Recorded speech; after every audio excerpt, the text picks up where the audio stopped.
Can you all see the slides? Yes, sister. Okay. So, Yes. okay. Psycho-spiritual integration is the topic. Spirituality aspect, the gift we receive from God, the grace of our vocation. Psychology, the dynamics of the person who responds to this call. All that he or she brings with oneself. For example, we have aspect of values that we will have in front of us, but who lives this is the human person. Actually, vocation has two main components, the divine initiative and the human response. Grace and ego. Divine initiative, because I'm sure all of us know that the vocation comes from call of God, and God is simply free to call us, and the way he wants he can deal with us.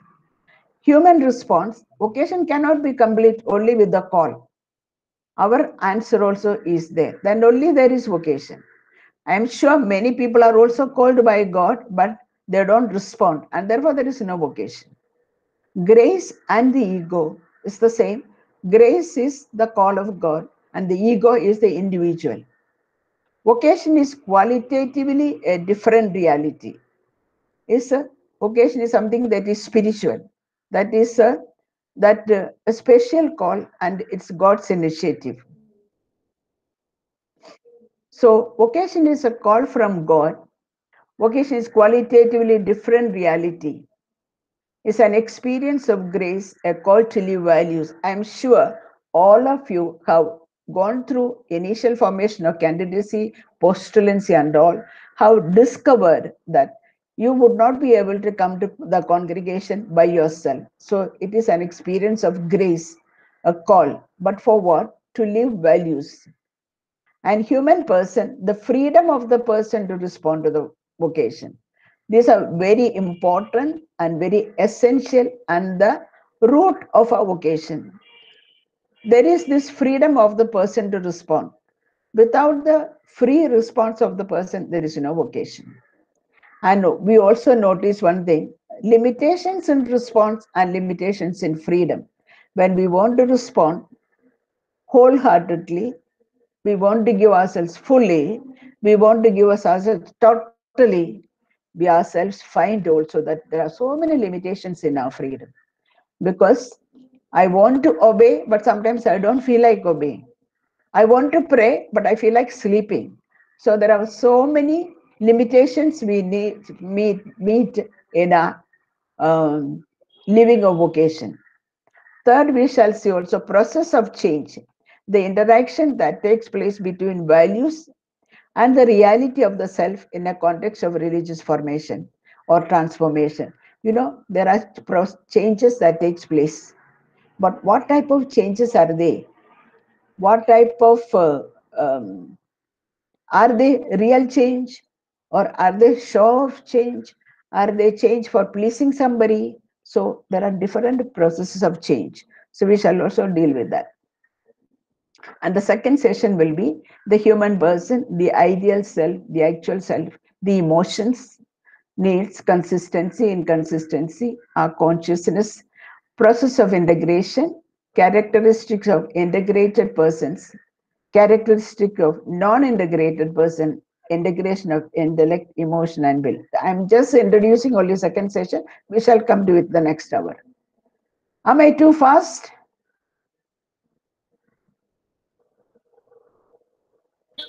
It's okay, sister. Okay. Vocation is an experience of grace. Faith, call from God, is grace and is free. Freedom of the individual, freedom for autonomy, freedom, decision, freedom and commitment, freedom and fullness of life. Freedom is a gift of God, but also acquired. Freedom comes from God, but in our journey, we also acquire more and more free. Let us see what are this. Freedom is autonomy. Autonomy is self-possession, capacity for self-determination, making one's own choices, power to give direction to one's own life.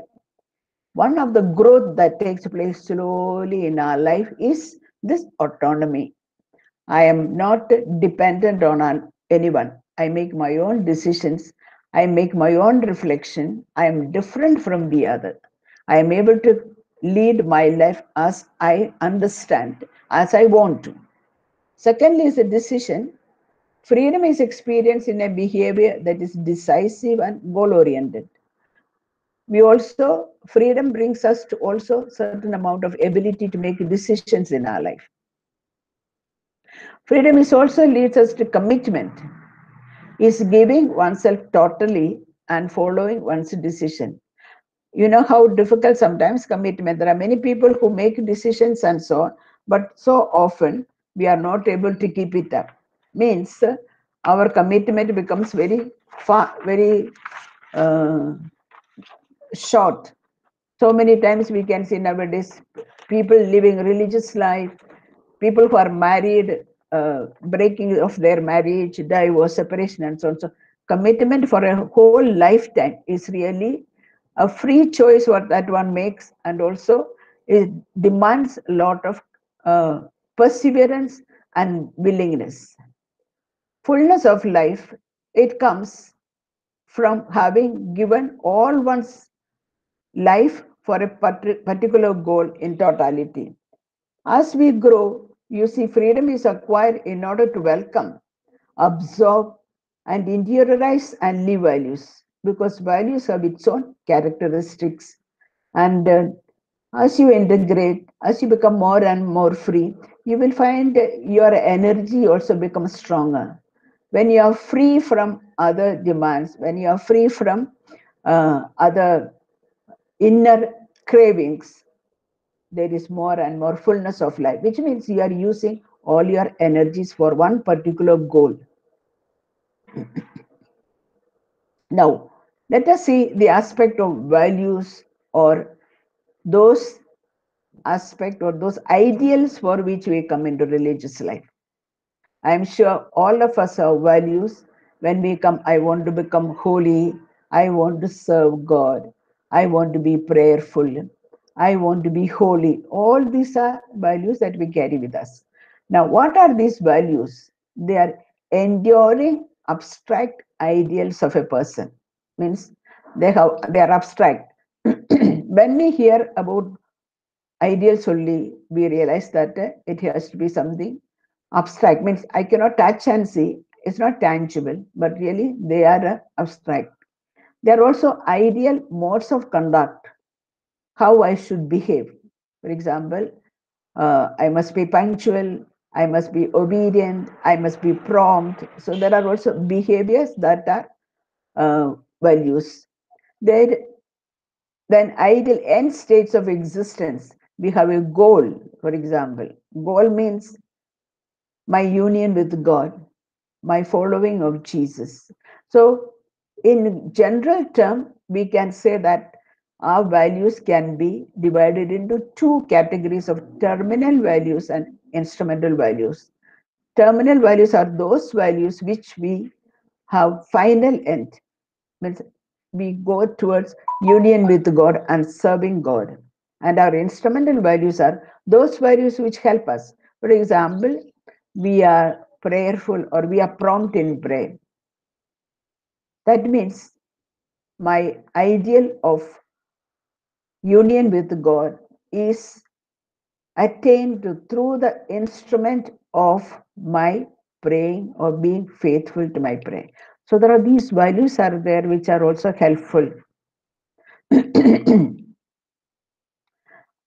Then enduring abstract ideals. Okay, we have seen this. Then the next, they involve our three faculties: our intellect, our emotions, and our will. So now our values must be embrace all our self, our thinking, our feeling, and our will. So values have three components, or dynamics of the values. There must be knowledge about the values. I am sure when we study about vows, for example, poverty, chastity, obedience, and so on, we come to know through classes, through conferences, through discussions, and so on, we come to understand a value. We cannot live a value without understanding it. Next is one must love the value. If I speak about poverty, for example, I understand poverty is very beautiful. Jesus was poor. I want to imitate him, and so on is in my mind. But I hate to be poor.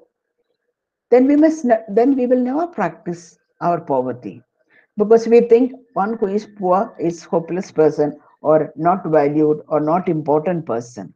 So unless we also begin to love the value, we will not be able to really live or absorb the value, or we will not integrate value into our entire system. Thirdly, cognitive means I must do something about the value in order to acquire that particular value. For example, when we live obedience or when we understand obedience, and if I can understand obedience and I love obedience, and if I am always disobedient, we are not going to be obedient people. We are not able to internalize, we are not able to absorb it, will not integrate into our system. It's like somebody who goes shopping and they find a beautiful pair of shoes in a shop. We see that it's a very valuable, very nice, and very useful, and it fits my leg, and so on. We find, and I begin to love it. We understand that it is very costly. It is made of good leather and all that. I begin to love also that, and I can understand. I know about it, and I love about it. But until the day you go with money and buy it, it will not be yours. Means it will not be. We cannot acquire it as yours. It is so with the values. Until you pay the price, until you do something, values will not become your own. In the Pauline family, in the understanding of Alberione, it embraces the total person, the values. He says mind, will, heart. His understanding of the Divine Master as the way, the truth, and the life is his treasure, and he applies this method to all spheres of activity: internal, external, spiritual, and apostolic. So Brahma Maestro uses these terms for everything in our apostolate, in our spiritual life, in our way of we evangelize our apostolate. We are called to give Jesus Master to the world. He says, I have neither gold nor silver, but I give you what I have: Jesus Christ, the way, the truth, and the life. Where truth life method operates at various levels in the individual person for his human and spiritual development. Logically, truth, way, life; content, dogma, morals, worship; spiritually, faith, hope, charity; anthropological, mind, will, and heart; psychologically, knowing, imitating, loving; religiously, contemplating, practicing, praying. In other words, these are all things you don't need to know, only understand fully, because it is a process of understanding and growing, and it is part of the Pauline way of life, just to show that this method is embracing the entire person, full totality. It is both anthropological and psychological in its approach. For us Paulines, the most important value is Jesus Christ, his life, and his teachings. To live them in our personal life means it is no longer I who live, but Christ who lives in me. And secondly, to proclaim his life and teachings in our mission, to live and give Jesus Christ. This is for us Paulines, this is the most important value that we carry with us. I'm sure the first part, to live with them, it is no longer I who live, but Christ who lives in me. In all our constitutions, in that of the Society of St. Paul, Daughters of St. Paul, Pious Disciples, all will be having the same goal or motto. Therefore, everything is concentrated on Jesus, his life, and his teachings, and then to proclaim that. Now, novitiate is a time for in depth living knowledge of Christ and the Father in the Spirit,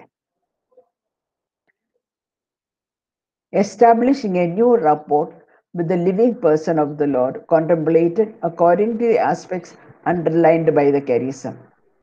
This is a time really to know, to sort way of saying I am different from the other. So from then onwards, we have this conflicts that takes place between what I have it to be. Parents will say, for example, you must obey. The child will stubbornly say no. So he has also limitations. So as we all our life, we have these two realities in us.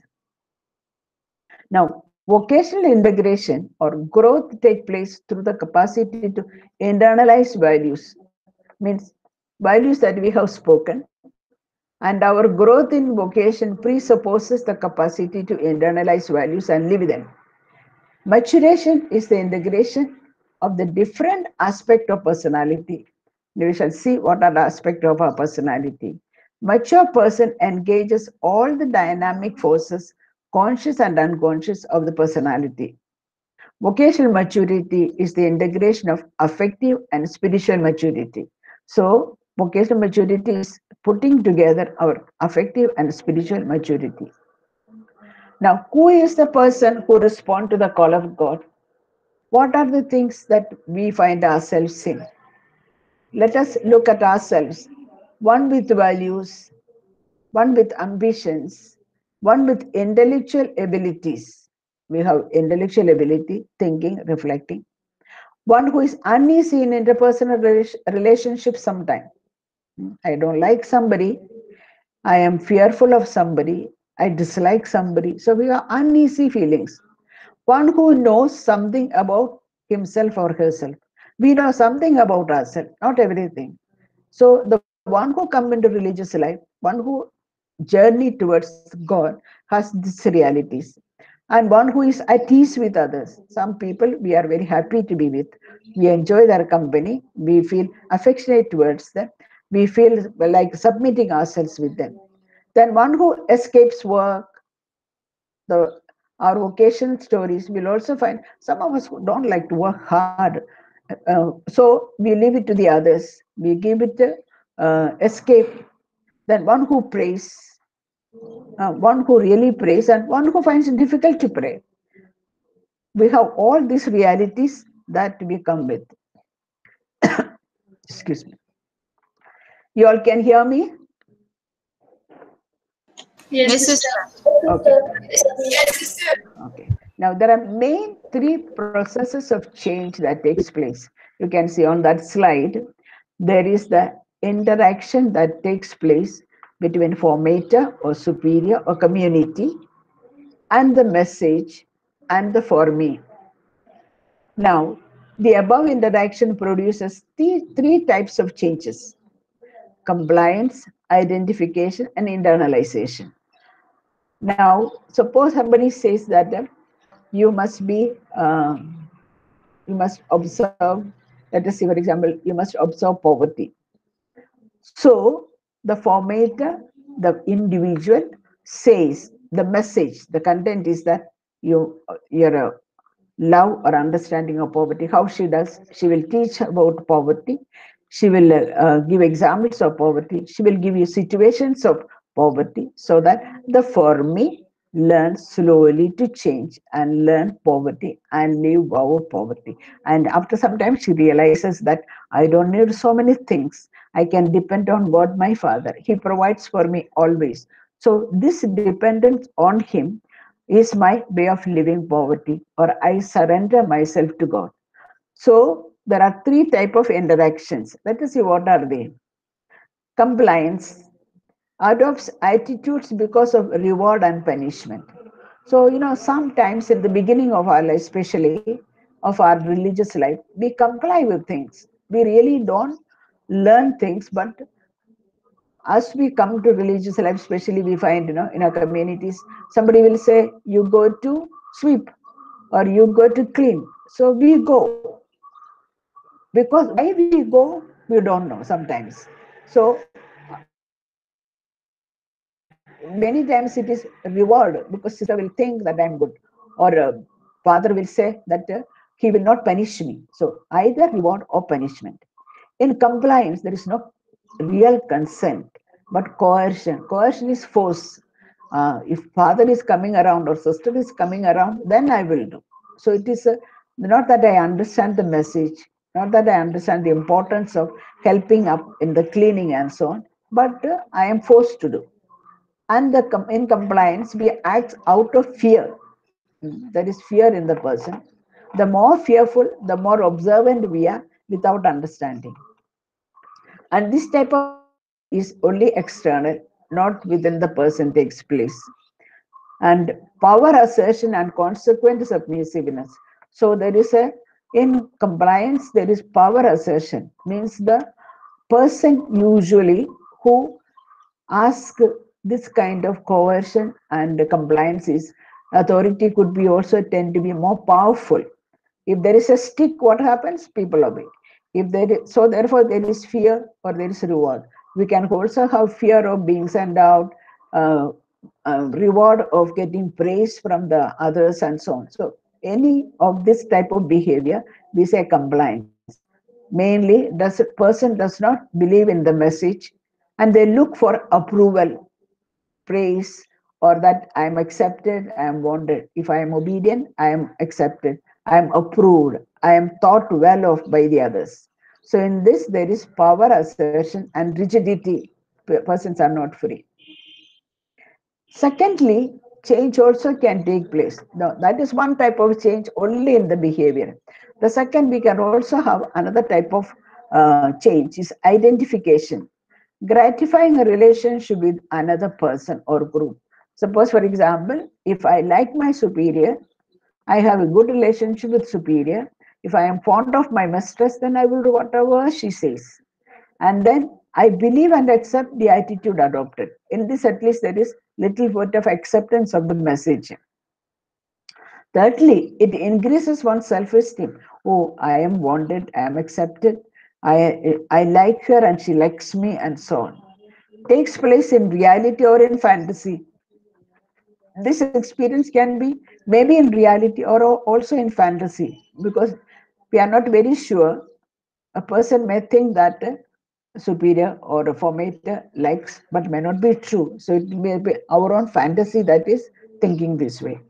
Then it's highly ambivalent with regard to internalization. Not sure that the value that you are doing. For example, if you are obedient because you like the superior, does not mean it really leads you into mm, understanding or internalizing the value for itself.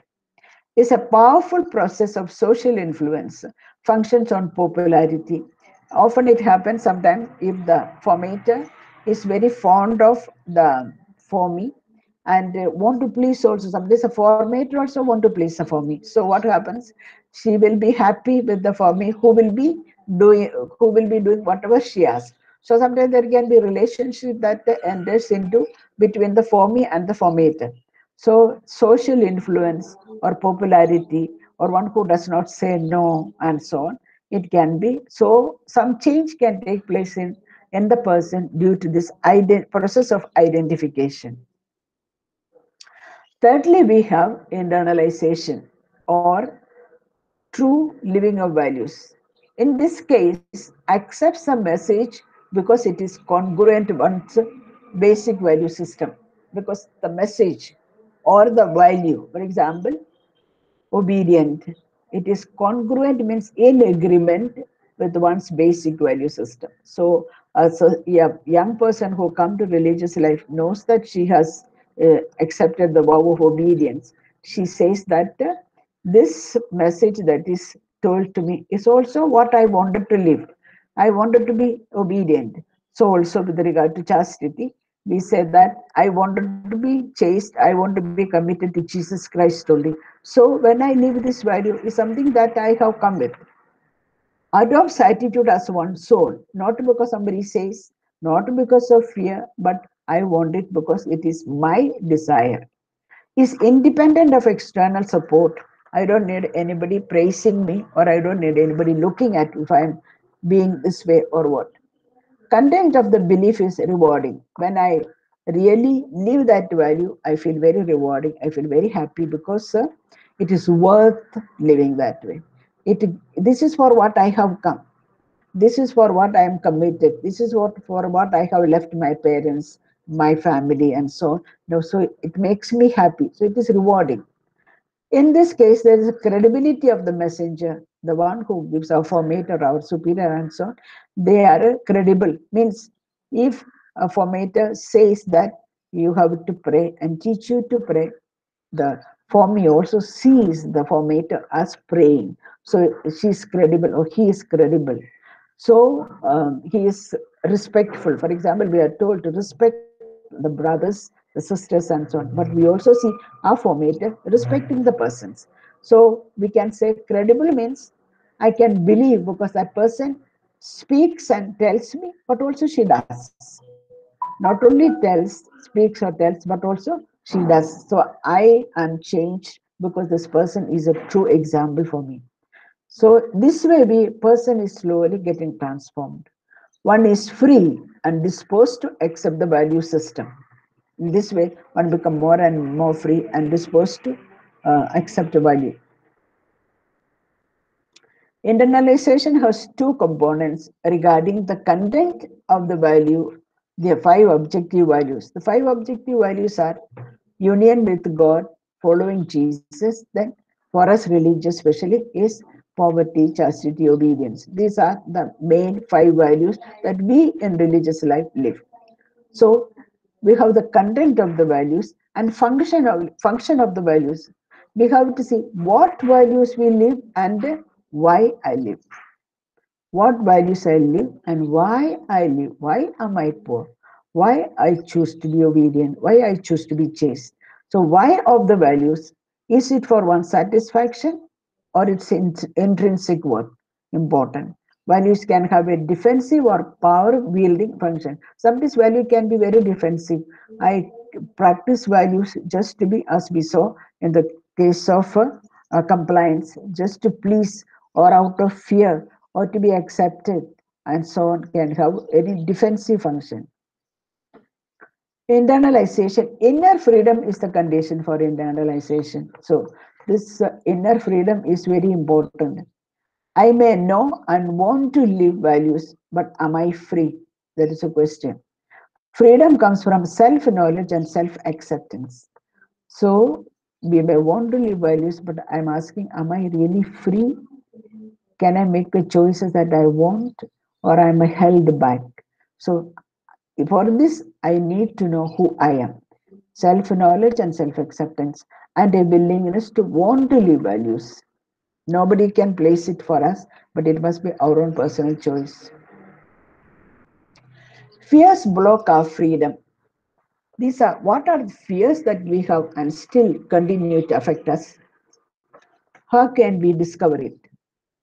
Some of the common fears, I don't know if you all have, but when we were in formation and all, we used to have some of these fears, and it kept us far from knowing who we are.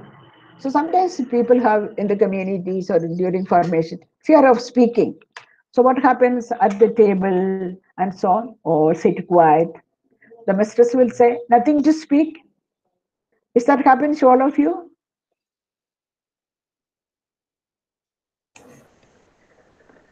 Yes? Sometimes. Sometimes, okay. Then we are, I'm sure, I know some of the formators used to give a place for aspirants, postulants, and novices so that 1 week they will sit close to the mistress. And then afterwards, they take turn. Why? Because very slow to speak or fear of speaking. Then fear of being known. What will, if they come to know what will happen to me? So when we are going to meet the formator and so on, no, very superficially we will speak. just minimum. In my study, I did like that. In my prayer, I did like that. In my companions, I'm okay. In the apostolate, I'm generous. No problem, sister. So many times fear of being known who we are, and that fear actually is not. If you really study, fear is not about or against the others. Fear is our own inner fears are there. Nobody is going to do anything for having spoken openly who you are. Fear of revealing our past. Suppose the formator or somebody come to know what is my past, what is happened at home, how was I before, and all this. Who knows what can happen? Fear of what others say. One big thing is this in the communities, information, and what will others say? Actually, others will say anything they want. Sometimes they will say you are good, sometimes they will say you are not so good. So it goes up and down like the um, people, the story of that child and old man and donkey walking. No? So what happened when the child was on the donkey? People said, "Oh, poor old man." Next one, next one. I just want to see them. Want to get reasonably back. My time is correct. Half an hour. Okay. 1 hour.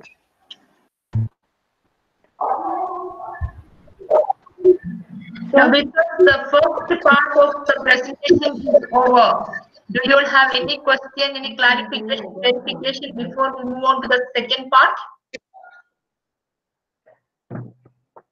I hope all of you are following the class, is it not? Yes, sister. It's very difficult to understand. I'm very sure it's quite easy, very simple language. Yeah? Understanding, sister. Ah. Am I too fast? So if you all have any doubt, you need to ask, okay? Yeah.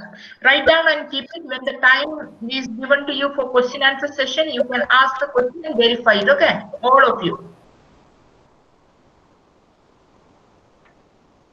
Yeah? Can you all hear me? Can you all hear me? Yes, sister. Ah, yeah. Shall we have 5 minutes break? Okay, sister, I think they don't have any doubt. I think they're quite clear for them. Please. Okay. Ah. Shall we have 5 minutes break? Yes, sister. You can have 5 minutes break. Okay. So relax, smile. All are with a much serious face. I think about the seriousness of the subject, novices are also becoming very, very serious. Huh? Smile once in a while. Okay. Yeah, you can smile at each other, you can look at each other, you can talk with each other. When the way you are becoming serious, we are also becoming serious. You can have little, you can move also. Or Yeah. you want Correct. Yeah. chit-chatting, you can do. Yeah. How about you all? Fine, sister. How are you, sister? They can see me, no? I hope all the novices have tea, coffee, and so on. If you do not have tea, coffee, and 5 minutes time is given to you, you can have your tea, coffee, water. Don't go for dinner. There is no time. You can get by. Yeah. Hi, Prabhupada. Angela. Angela. Yes. How you are changing place? Who is changing place? I also change the place. Angela. That chair was before now, is it not? That you also change the place now. Huh? This is third place. Every break you can change the place, not a problem at all.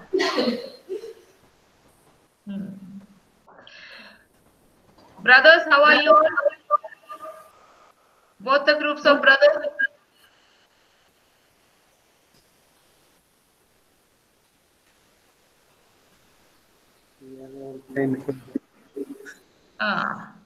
How are you all? Where did you go, man? Between you went to have tea, coffee, breakfast, after dinner.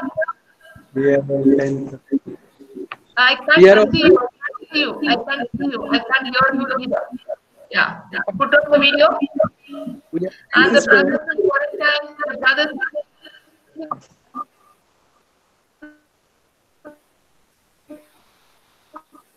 quarantine. I think they have some network issues. It doesn't reach them soon. Our voice. Yeah. Are you all there? Or you all going to have dinner between?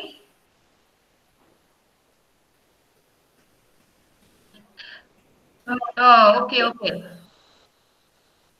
Are you all refreshed? Yes, sister. Yes, sister.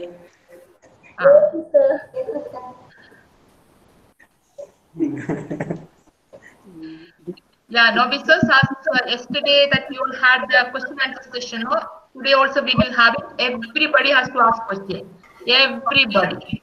Today you have more time is given because there is today is the last day. And you have an expert with you, a psychologist. But this is the time for you all to clarify most of the doubts that you have in your mind. Okay? The question should be written in your book and keep ready. Each of you should ask question, each of you. The senior novices who are alone in the communities and the junior novices who are in group in the communities and the daughters of Saint Paul novices, Saint Paul novices. All of you should ask questions. I think it is psychology. Most of you will understand. She is using very, very simple language. Is it not?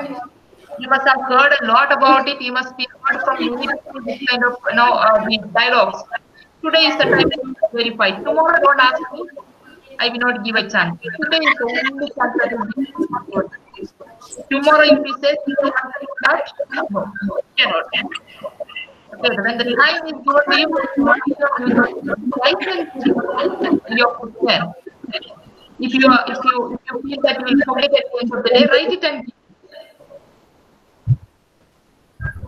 yeah.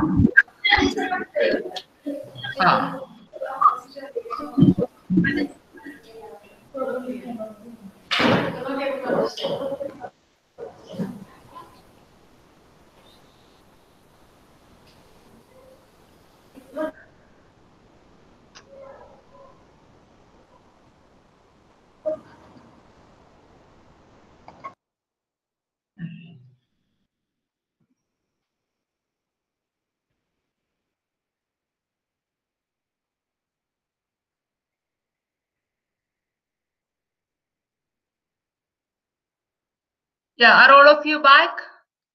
Where is Ursula Bhavan? Ursula Bhavan went out of sight. Ursula Bhavan went out of sight. Ursula Bhavan novices. I told them to go for 5 minutes and come. I think they went out for 1 hour, I think.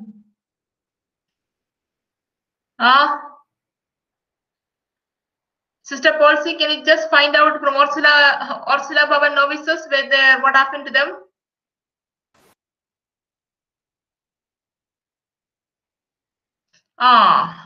They're back. What happened to the Ursula Bhavan novices? You all went out of sight. Okay. Where is one more? Prafulla. All right. So 1, 2, 3, 4, 5. And St. Paul novices are already there. DSP novices, all of you are present. DSP novices, are you all present? Yes, we are all present. Okay. Yeah, all present. I think PDDN novices are also present. Society of St. Paul novices are also present. Yeah. Are you all refreshed now? Shall we move on to the second session of the class? Yes.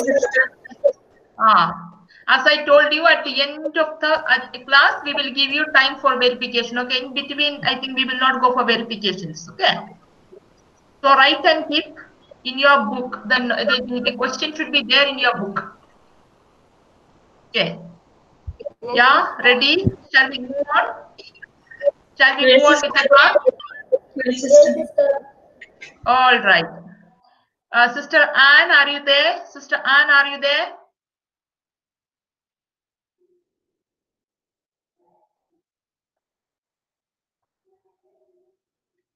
Sister Anne? Sister Anne, are you there? She has muted. Yeah. No, yeah, she's muted, but she's not hearing me. Yeah, maybe after a little while she'll